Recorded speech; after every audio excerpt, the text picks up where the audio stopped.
जय हिंद दोस्तों, मैं निखत परवीन। आज हम बात करेंगे भारत और ब्रिटेन के बीच हुए ऐतिहासिक फ्री ट्रेड एग्रीमेंट यानी FTA के बारे में। 24 जुलाई 2025 को भारत और यूनाइटेड किंगडम ने एक ऐतिहासिक समझौता किया है, जिसे दोनों देशों की अर्थव्यवस्था के लिए गेम चेंजर बताया जा रहा है। लेकिन सवाल ये है कि FTA आखिर होता क्या है, भारत को इससे फायदा होगा या नुकसान, और क्या आम भारतीय के जीवन पर इसका कोई असर पड़ेगा। तो चलिए शुरू से समझते हैं इसे। FTA यानी फ्री ट्रेड एग्रीमेंट एक ऐसा समझौता है जिसमें दो देश आपसी व्यापार को आसान बनाने के लिए कई नियमों में ढील देते हैं। यानी जो टैक्स पहले किसी सामान पर लगता था उसे या तो खत्म कर दिया जाता है या बहुत कम कर दिया जाता है। इसके अलावा प्रोफेशनल सर्विस सेक्टर और इन्वेस्टमेंट को लेकर भी ढेर सारी छूट दी जाती है।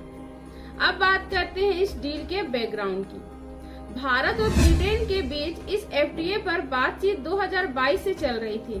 करीब 11 राउंड की बातचीत और कई राजनीतिक उतार चढ़ाव के बाद ये डील 24 जुलाई 2025 को फाइनली साइन हुई। ब्रिटेन के प्रधानमंत्री कीर स्टारमर और भारत के प्रधानमंत्री नरेंद्र मोदी की मौजूदगी में ये डील पूरी दुनिया के सामने घोषित की गई। अब जानते हैं भारत को इससे क्या क्या फायदा होने वाला है। सबसे पहला और सबसे बड़ा फायदा है भारतीय एक्सपोर्ट को। इस डील के तहत भारत के 99% एक्सपोर्ट प्रोडक्ट्स अब ब्रिटेन में ड्यूटी फ्री जाएंगे।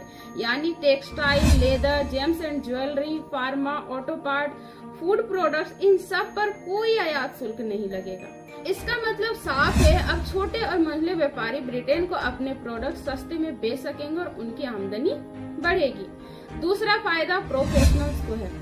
अब भारतीय IT engineer, chef, yoga teacher, artist और कई तरह के एक्सपर्ट बिना किसी वर्क स्पॉन्सर के 2 साल तक ब्रिटेन में सर्विस दे पाएंगे। इतना ही नहीं, उन्हें 3 साल तक नेशनल इंश्योरेंस यानी सोशल सिक्योरिटी भी नहीं देनी पड़ेगी। यानी ये डील सिर्फ सामान बेचने की नहीं बल्कि टैलेंट भेजने की भी है। तीसरा फायदा MSME और कृषि क्षेत्र को। मेज का पाउडर, हल्दी, मसाले, चाय और भारत के पारंपरिक फूड प्रोडक्ट्स को अब ब्रिटेन में बड़ी मार्केट मिलेगी। इसके अलावा लुधियाना, सूरत, त्रिपुरा, कानपुर जैसे हब्स में एक्सपोर्ट का जबरदस्त मौका बनेगा। चौथा फायदा है निवेश का।